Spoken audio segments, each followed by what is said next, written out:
प्रतिज्ञा करता हूं कि मैं भारत के संविधान द्वारा निश्चय किए हुए कानून का सच्चे मन से वफादार रहूंगा।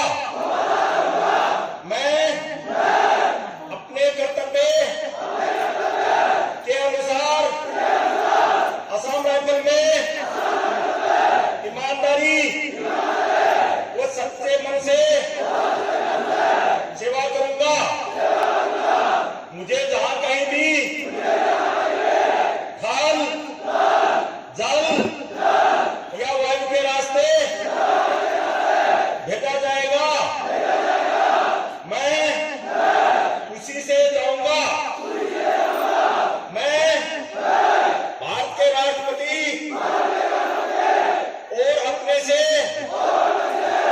ऊपर वाले अधिकारी द्वारा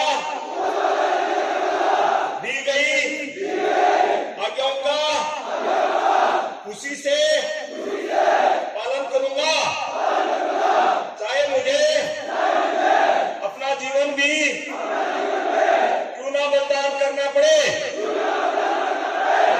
जय हिंद।